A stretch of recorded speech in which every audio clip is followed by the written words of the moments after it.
I'm sure you've heard the phrase, there are two sides to every story. Well, I would like to propose that there are as many different sides of every story as many people hear it or witness it or hear about it secondhand, third hand, fourth hand. Why is that? Because we perceive and understand things from what happened to us based on our past or our current experience with that circumstance. Super fascinating. Our individual nervous systems and brain give us a lens on how we see everything.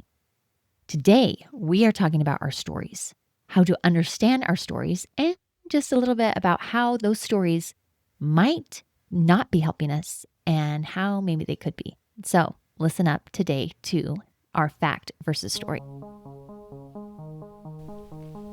Welcome to Burnout Solutions, a podcast designed to help high achievers and healthcare professionals understand stress and how it can lead to burnout. Together, we'll explore how your brain and nervous system naturally work and why they sometimes hold you back, and how to overcome those challenges to fully enjoy the success you've worked so hard to create. I am your host, Mona Tippett, registered nurse, burnout coach, and resiliency educator.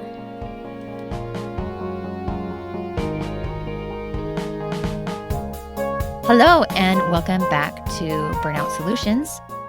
I am here today with Micah Murdoch, and we are continuing our series on tools that will help you overcome stress and burnout that you can use that we learned in our life coach school together.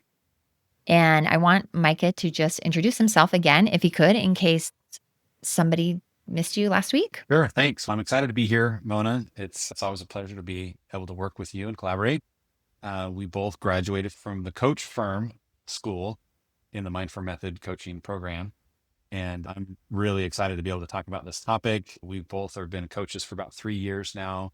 I focus more on educators. My background's in education. I've been in education for about 20 years plus in lots of various forms. And now I'm really excited to be able to use my coaching skills to benefit the education world. So that's kind of where I'm coming from, and looking forward to today's conversation. Cool. Thank you.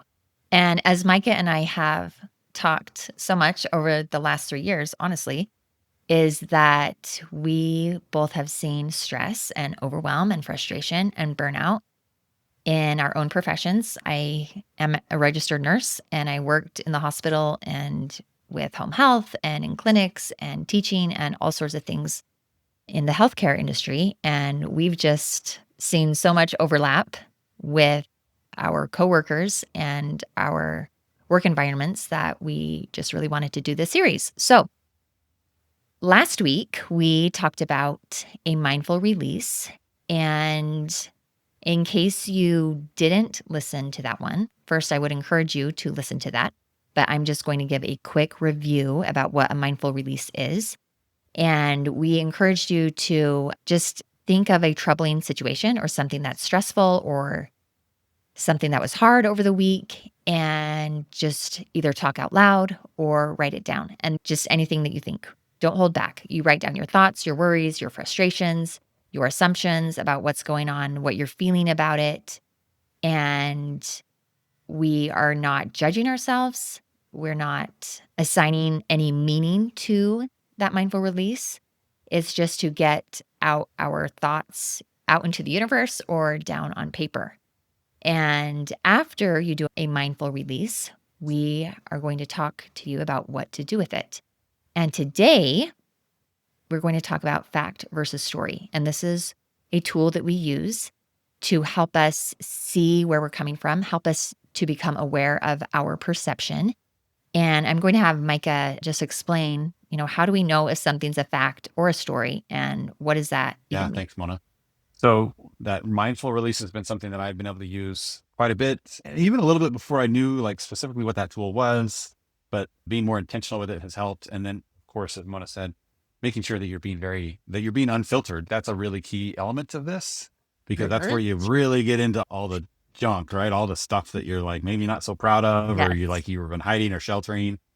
But once you can get it out, and again, no judgment, this is compassion and curiosity, we start understanding or finding in these thoughts that we've expressed that some of them are based in something that we could consider a fact, and some of them, probably most of them, quite frankly, are based more on what we might call a story.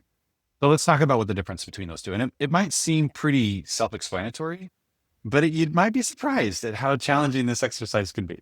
So a fact is going to just be something that is completely neutral and unquestionable, right? Something that anyone in the room that observed whatever happened would agree on. And this often takes the form of like exact words, not the meaning behind the words, just the Mhm. words themselves. So the words that were used, Right. or numbers, or some sort of scenario where if you were like in a court of law and a lawyer was trying to describe exactly what happened, they may use this sort of technique of describing a factual situation, right? We could do that. And we'll give lots of examples Right. as we go along. So you'll get a better idea of what this means. But we've got this fact. And then the story is all of the meaning that we come up with about those facts.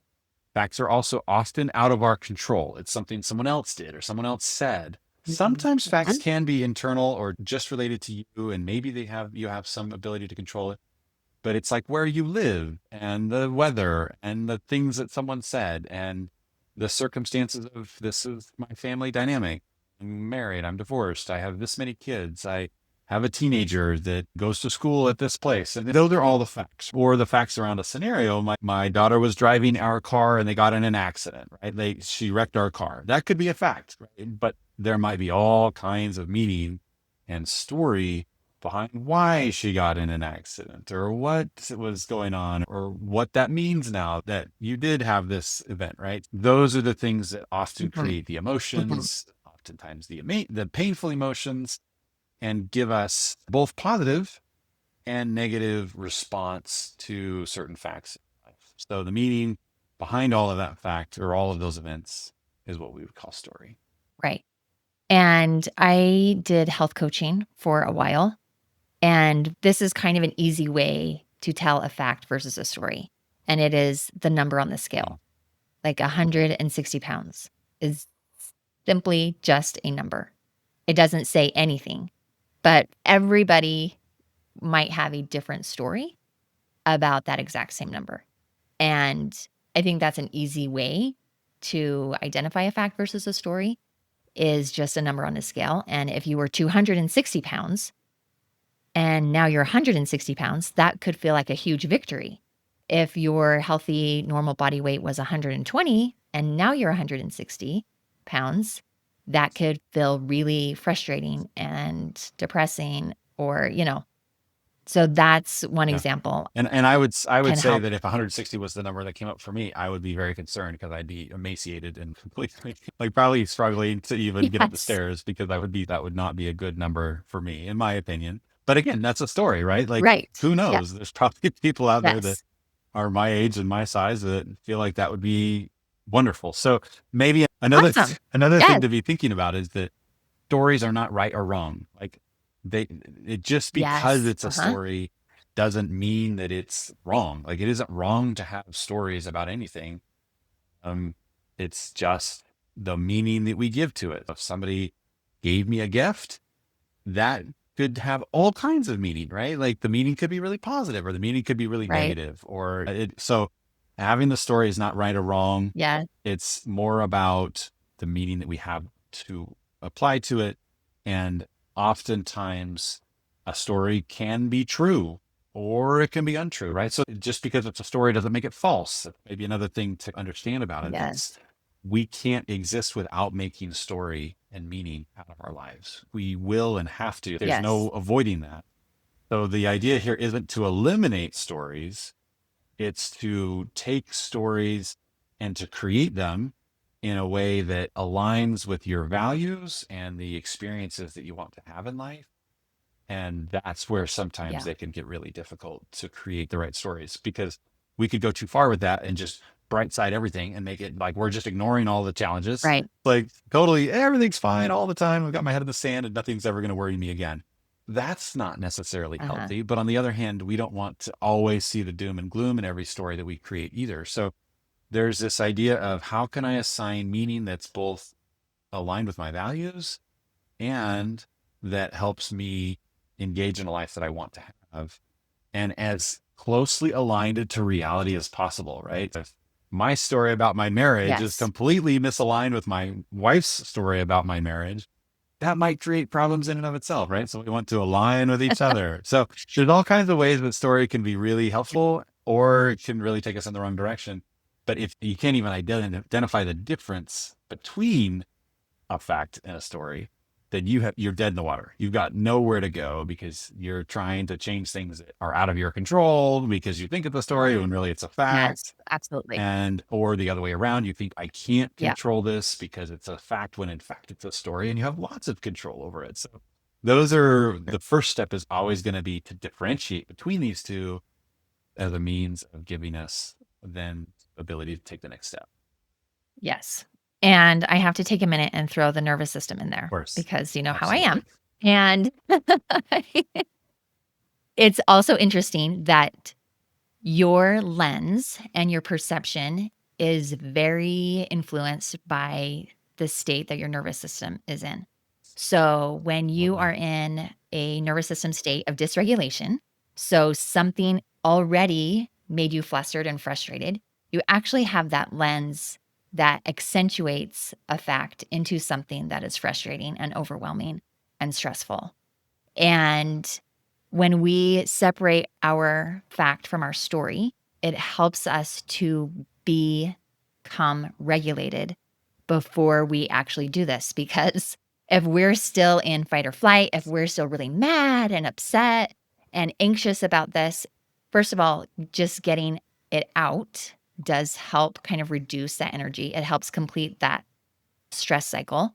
But I do encourage you, if you're still geared up, if you still feel like your nervous system is hijacked by this situation, for sure, write it down. For sure, tell it out. But then maybe come back later when you feel a little bit more neutral and calm and be able to look at it from a perspective when you're not dysregulated. Yeah. And just as a sneak peek, our next episode, we're going to talk about the emotional reboot, which is another Yes. tool which helps you get to the state of regulation, right? So if you're finding yourself Yeah. like, Yes. just losing it, maybe fact versus story is not the first tool you go to. Maybe doing a mindful release and or an emotional reboot could be the two things that are more capable and able to get you into a regulated state, which then you could come back to this fact versus story and be a little bit more cognizant of Yes. what you're trying to do and how this all works. And then you can take yourself into even a more regulated calming place by realizing, oh, I have more control than I thought, or that wasn't me, or this is a bad story, or Mhm. I need to work on this, or things like that. Yes, I love that. Thanks for giving that sneak peek. And also, we're going to continue this discussion about fact versus story, but I want you to know that we will attach a free download, a free quiz that you can look through because the more we coach, the more we realize that fact versus story seems a super simple concept. But as we get into it, there are some situations where it's really hard to really differentiate, is that a fact or is that my story? Would everyone agree on this? Well, most people would agree on this, but does everybody? And is this just a situation where 99% of us have the same story, but one person has a different story? And does that really make it a fact or is that still a story? And anyway, One other thing about yeah, this differentiation and how it can be difficult, the more like set, the longer you have believed a story, the more likely you are to think it to be a yes, fact, right? Maybe this is your family culture, like your mom's mom, like everybody you really love and appreciate has this same exact story. And so you've just internalized this so deeply that it just feels just completely like a fact. But if you can get yourself to step back and realize, actually, I have more control over that than I'm giving myself credit for, or there's a piece of me that realizes this is a story that isn't out of my control, that not everyone necessarily would believe in, yeah, then you can really start freeing yourself from that long standing story. But we can put ourselves in our own prisons with these things we assume are facts for sure. without questioning them. That's really the power of this tool is as you get good at it, you'll be able to disrupt some things that might be there for generations. It's really lightning.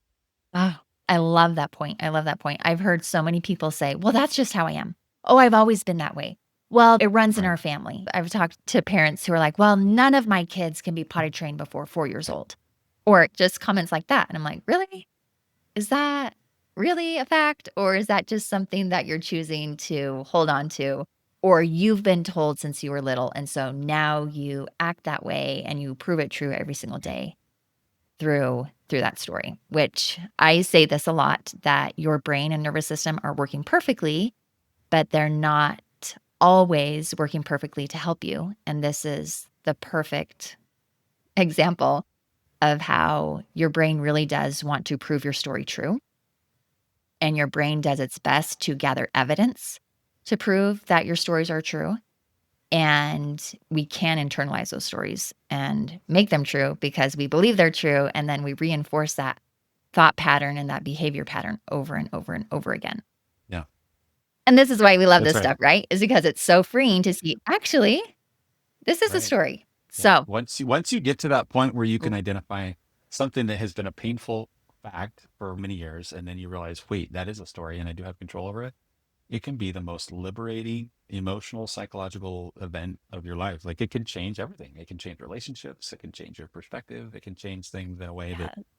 is really lifting. And I forgot to mention this earlier in our previous conversations, Mona, but I do have a video that I've created, just a quick 2.5 minute video on this. Oh, And we'll yeah. include that link in the show notes so that you guys can watch that video as well. So if you'd like to see, it's just a quick little summary Yes. of this idea of Yay. stories and the stories we tell ourselves and how they impact us, then watch that too. Perfect. Micah's videos are awesome. So you definitely will want to check that out. Okay. So shall we move on and just talk about how we can apply fact versus stories? We'll give some scenarios, we'll give some examples that our listeners can think about, and we'll just walk them through a Yeah, few. that'd be great. Okay. So let's start with some healthcare examples.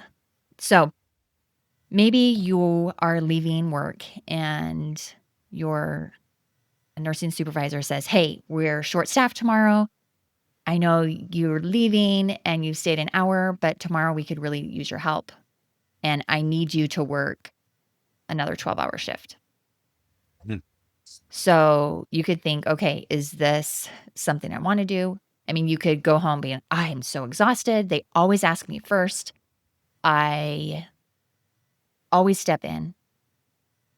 And this is the story part. The fact would be my nursing supervisor asked me to work a 12-hour shift tomorrow. And what's your story about that? Do you feel a victim? Do you feel taken advantage of? Do you feel trumped on? Do you feel like you are always the step in, or do you feel like, yeah, I can do this. I want to be the nurse that can do this. Or no, I'm exhausted and I'm not going to show up as my best self and I'm going to stay home. Or am I capable of doing this? There's so many different stories that you can have just about the fact of my supervisor asked me to work another shift. And another example is my patient's husband swore at me. Okay, did I do something wrong? He's just a big giant jerk. I hate this job. People treat me so poorly. I'm here to help and they don't appreciate me. Or can I say, well, I'm still going to be a good nurse. I'm not going to be affected and get dysregulated over what he said. Another one that I thought of is a family that we took care of wrote a letter complaining about our clinic to the administration. That does affect Google scores, that affects your reputation in the community. And does that, I mean, those are actually stories, right? That's right. The fact is, the fact is, a family wrote a letter to administration.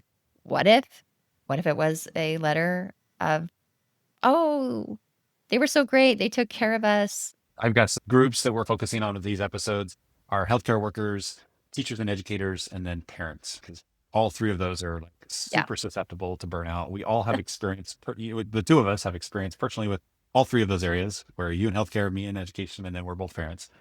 Or both parents, And yes. it's justifiable. That's the thing, that we don't want to sit here and make it sound like healthcare workers should never feel burned out, or they don't have the right to feel this way, or like you can just think your way out of it and it'll be fine. You just have bad Right. attitudes, right? It's not that. It's this idea that there is some legitimate reasons why teachers feel burned out. I've got a handful of kids at home every any given day, and I get burned out as a parent. They've got like sometimes hundreds of students in a given day, sometimes in their most immature, emotionally dysregulated.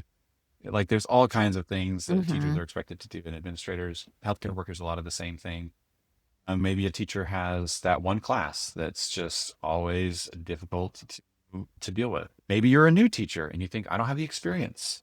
Or maybe you're an experienced teacher and you think, I'm not the cool teacher. Or maybe you've got a particularly difficult set of limited resources, right? You rarely have the supplies that you need. You almost never have the right technology. If you have the right technology, you don't have the right training to use the technologies. Those can all be facts, right? I don't have any school supplies in my classroom. I don't have computers. I don't have access to the internet. Those are all going to be facts, but our stories about that could be, I can't teach these kids because fill in the blank, or I can't meet the expectations of my administrator because fill in the blank. And it's not the fact that shouldn't be Right. considered a challenge, but it's this idea that we go to extremes. And that's how typically how stories go. How you can identify a story sometimes is the extreme language that we use. I never, I always, I can't, I have to, right? Yes. Those are all phrases that when you hear yourself saying that to yourself, I should have, those are all likely stories that you're telling yourself about a particular fact. And so, once again, maybe the facts are that you have very limited resources or you've been maxed out for a really long time, like having this third shift of 12-hour shift in a row. That's a fact. But it's the meaning that we give to it. Because I don't have these resources, I can't be an effective teacher. Because I don't have the support of the parents of my students, my Right. kids won't learn. Because I don't have enough experience, I can't teach them how to meet the standards of these standardized tests. Anyway, so those are all Right. maybe some examples of how an educator, that same kind of like limitation between a story and a. What do you think about parenting? Do you have some ideas Yes. about parenting, Mona? I'll bet you do. Do I ever? Yes, okay, so there's so many. I mean, I just think let's just take the last 6 months, my oldest graduated from high school, and I found my brain so many times thinking, "You didn't prepare him. He should know this by now.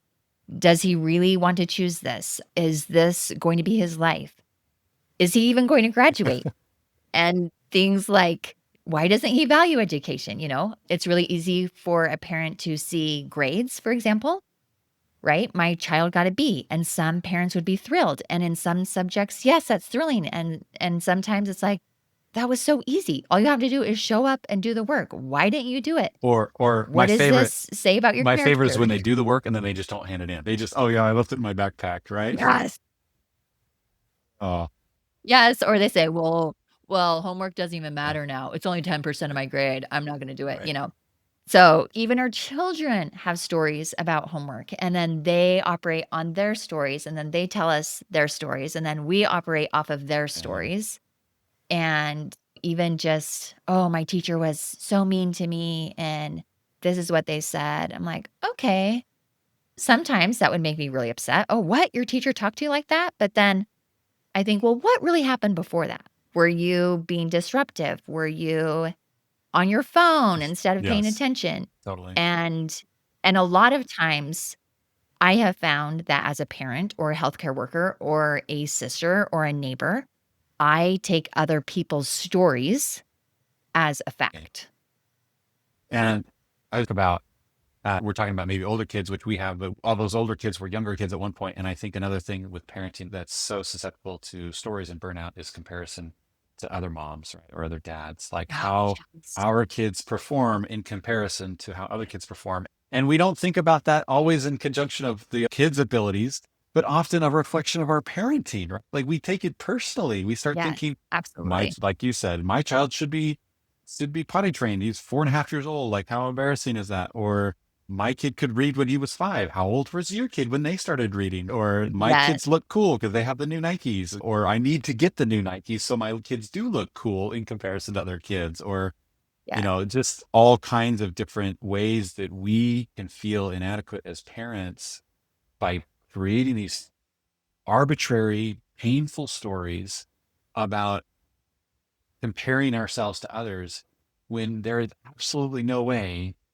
two parents from different families with different kids could ever possibly have the same outcomes for those kids, regardless of how good you parent you are or how good a kid you have or not. Who's to say what's good or right anyway? This Mm. is the other thing that stories are Yes. like, we Yes. think that we have these arbitrary standards of what a good performing child should be like. Yes, And exactly. then when they aren't Mhm. that way, then we act like we're bad parents or they're bad children or both. And none of those things are typically Right. grounded in fact. Almost all of those are stories to some degree or another. Right. Right, yes, and I struggle with that a lot. Like, a good mom doesn't yell at her Yeah. kids. A good mom makes dinner for her family, and they sit down at the table and eat together every night. And, a lot of these things came from my blueprint. A lot of these are, like, good and wholesome, and I don't think they're bad, like generational patterns or habits or ideas. However, a lot of times those were the things that were causing me stress. Like, how can our family sit down to have dinner when we have basketball and volleyball and, husband has a meeting and girls have a play date with a friend, unless we're eating dinner at 10 o'clock, like that's impossible. So if I can drop that Yeah. story that we have to eat as a family, that helps me drop the stress. And I'm like, we will gather in together later, or we'll have breakfast as the time that we're together. Or also, when we can separate fact versus story, it also helps like untie those tight ideas that we've clinged to for so long that are good, but maybe don't work for us in this season or don't work I right love now. that, Mona. And one thing just to remember as well, or for our audience who's listening, you might be asking yourself, well, but I want that for my family. I want us to eat together, or that does feel Mhm. like, what do I do instead? Do I just abandon all my values? Like, how do I respond to that? So another just a sneak peek at what we'll be talking about in a not next episode, but in 2 episodes from now, we're going to talk about how to shift these stories into ones that are Yes. helpful and valuable and that don't require you just to abandon all hope of any standard or desired for aspirations because we all want healthy, Right. happy families. And sometimes we think that that requires certain things to do. Well, when one thing isn't possible, we'll use your example, Mona, of eating dinner together when you have one kid going to soccer, one kid going to dance, one kid going to in theater and their play practice goes till All the seven things. o'clock, and another kid that's with a friend, and you're like, I want them to do all those things too. Those are also things that help develop Right. them and give. So instead of feeling like I'm just stuck and I can't do it and it's just hopeless, what story can we adopt that allows us to be Mhm. aligned with our own values and can still be true under the current circumstances that are out of our control. And that's a pretty tough thing to do. And there's no Yeah. one fixed formula for that.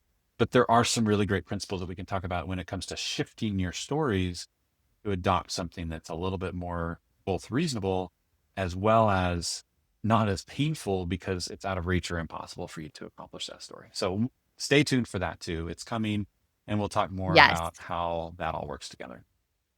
Yes. We don't want you to feel That's right. hopeless at all through this because there is hope and there are answers. And that's why Micah and I love this work, is Sure. because it's just helped us in our personal lives and professional lives. And we've seen it help so many people that we coach who are our clients. Okay, so let's just move on. Let's give some examples of a mindful release, and then we will help pick out the fact. And as you're listening, I want you to see if you can find the fact and what part is the story.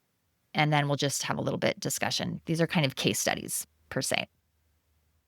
So let's start with a healthcare worker. So maybe you are a nurse and you work in the ER and you show up for work, and there are 12 patients in the emergency department, and the shift is understaffed by 2 nurses.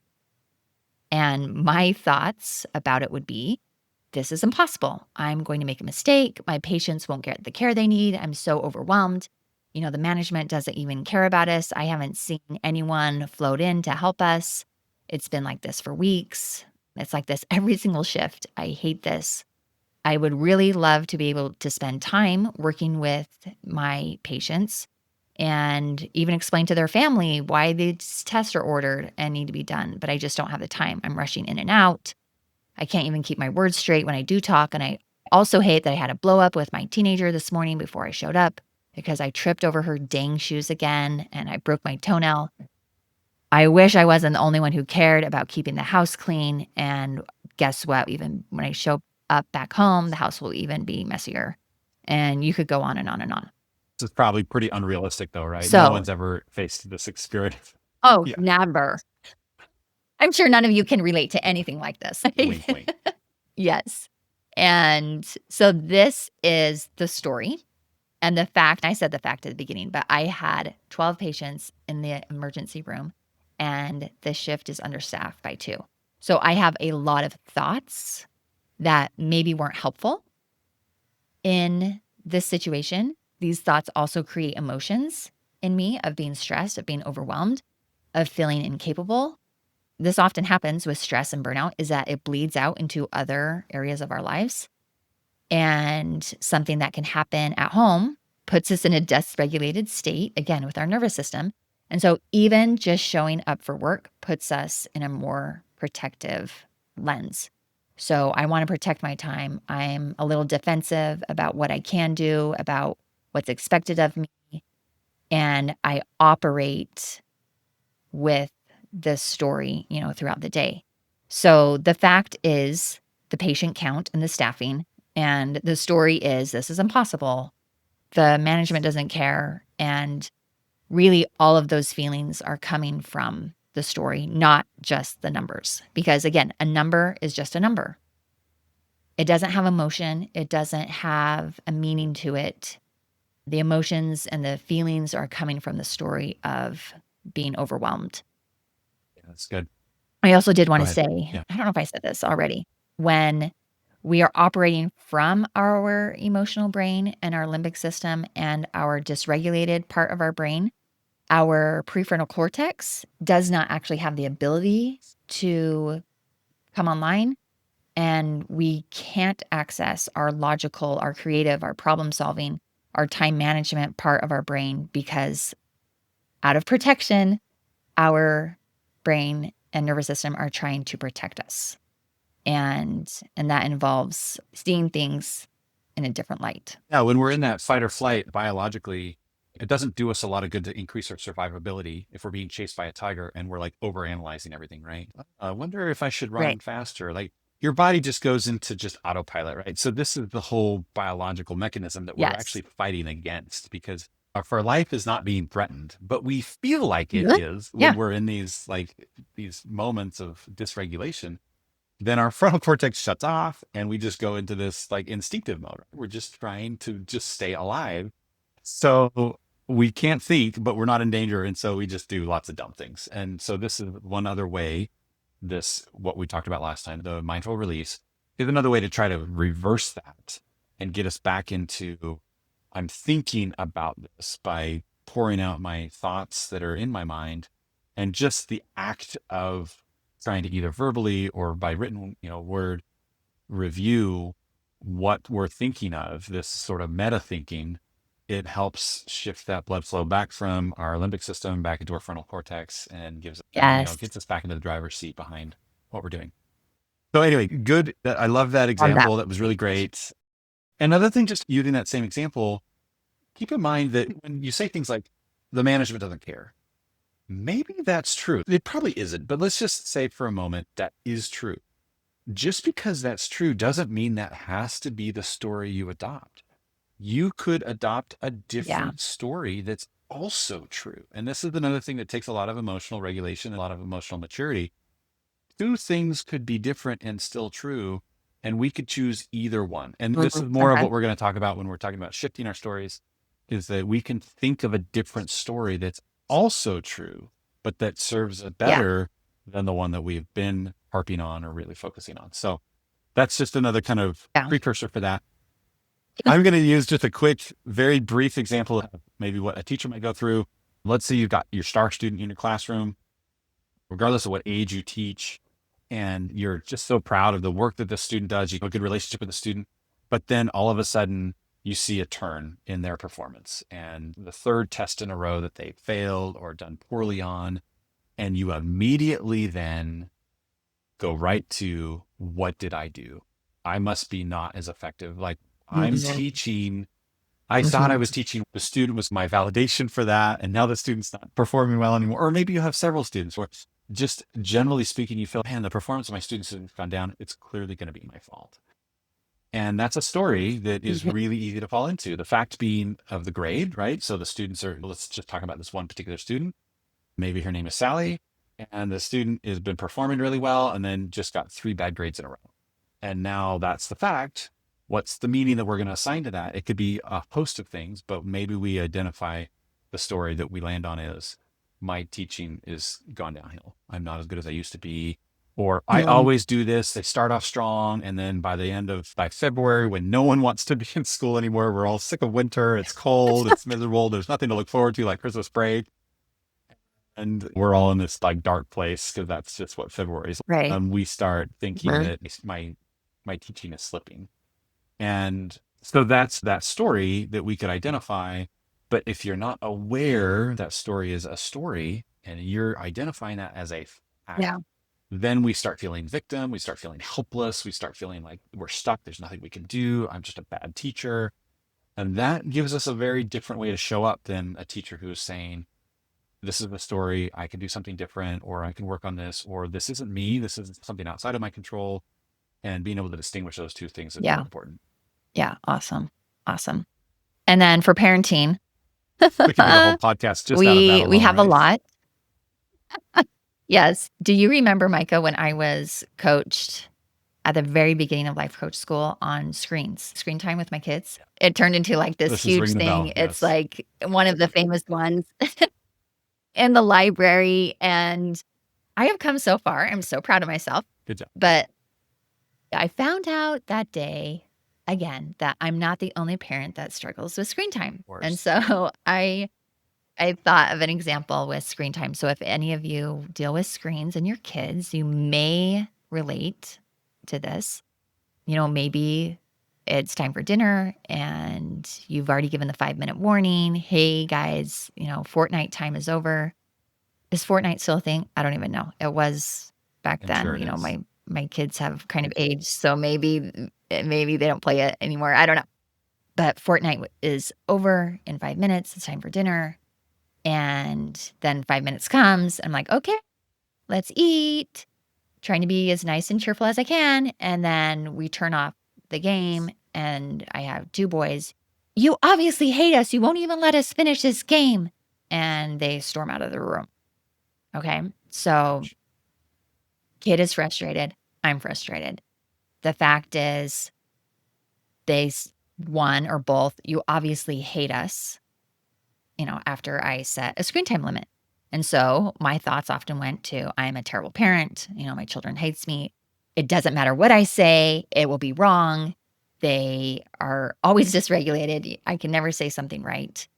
I also want to hold a boundary. I want to tell them that, unlimited screen time is not good for your brains. And I also want to teach you that screens are less important than humans and we need human interaction and, all of those things. And so what do I do? What do I say? Is there anything that I can say? And then we have 3 people that are mad and frustrated with each other trying to have a dinner that's calm and Yeah. how was your day? This beautiful dinner that we've been striving so hard to have, and now we're having it, and everyone's at each other and not saying a word because they're just, yeah. Yes. Yes. Maybe that's only my family. I don't Yeah, know. right. But so this is where, again, a fact versus a story. I could think, it doesn't matter what I would say. I'm still a good parent. Of course, they're going to be frustrated. And this kind of gets into the solutions. Of course, they're going to get frustrated when they're interrupted. And it doesn't matter if I gave them 30 minutes extra or 2 minutes extra or not, they still have the same reaction. And what does that mean about me? And do I need to take it personally? And again, this is kind of leading into the fixing, but I've often just thought, okay, this is it. This is the last time. I'm just throwing away all the screens. We're not having any screen time. The screens are responsible for every fight in this home. And I get spiraled and emotional, and I'm operating from my emotional brain. The one thing I don't know, this is just some information, is that when we start to spiral and think of, absolutes and black and whites, and we use superlatives and exaggeration, that's also a good sign that you are in Sure. dysregulation Yeah. land. And I think every parent has And wanted to throw all the screens away at least one point. If not, then you're like the superhero parent of the world. I think all of us want to throw the screens away at some point or another. But yeah, yes, or you vacillate between I don't care at all, like yeah, whatever, like it's not worth a let fight, them rot their and then, brains. That's not my deal. But this is another situation where when they scream at you, I hate you, it would be really easy to confuse the idea and say, it's a fact that my children hate me. That is a fact. It's not a story. They've told me that. yeah, But at the same time, you've got to step back, yes. right? Every day they've Right. told me that. But you still have to step back and look at all the evidence, right? You're not going to make a conclusion in a court of law based on one statement. The fact that your kids love you is almost assured in most cases, and most teenagers slash preteen, whatever, are not very good at Mm, being able to even share. toddlers. Toddlers, maybe even more. They're going to say those things. They're not good at saying, "Oh, mom, you look like you need some validation and reassurance that I love you. So here, let me sit down and tell you all the ways." I don't know many kids that do that.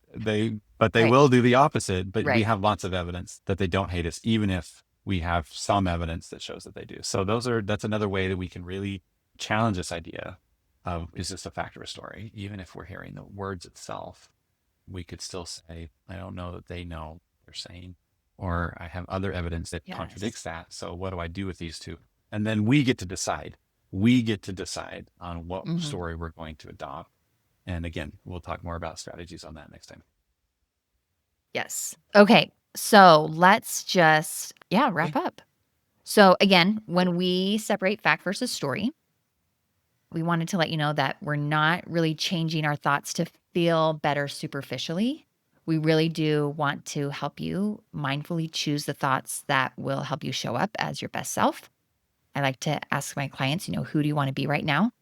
We are also creating that space between a situation happening and then us just acting on default, or are we acting as our deliberate self?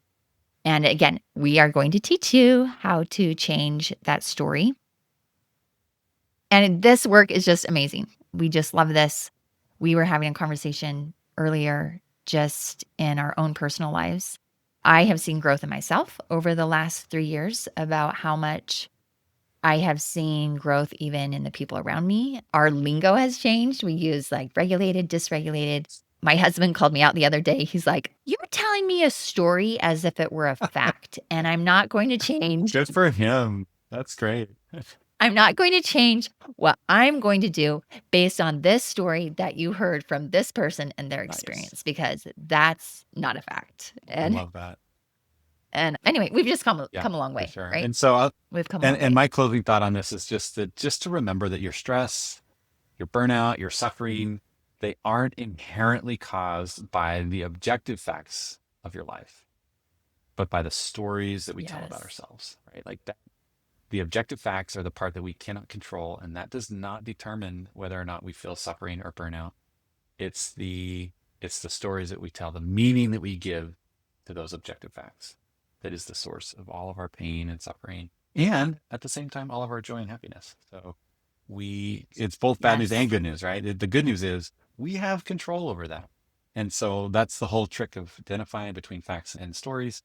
Once you get good at understanding that these are stories, then you can assign meaning to those stories that is both true to you and is going to alleviate at least some or all of that suffering and that burnout and help you feel a little bit less stress in your life. So check your stories. When you feel like you're Awesome. suffering in one way or another, Yeah. check your stories, and you might find that you've got more control over your situation internally than you think you do.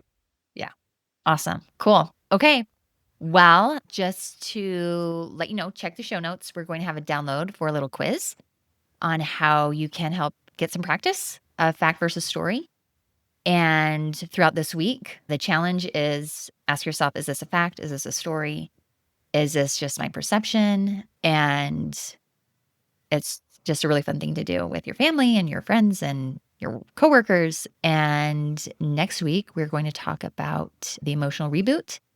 And then the week after that, we're going to talk about how to use all of these tools to create maybe a different version of your life. Yeah, sounds great. Hey, So thanks, and we'll see thanks, you Mona. next time. Thanks for tuning in to Burnout Solutions. If you found today's episode helpful, don't forget to subscribe so you don't miss the next one. I would appreciate it if you could rate and review so other people can find this podcast easier. And when you're ready to stop working harder and start working differently, head on over to my website at www.monatippets.com. That's TIPPETS. And grab my free resources on rewiring your brain and nervous system for less stress and more ease. Hope to connect with you soon. Take care.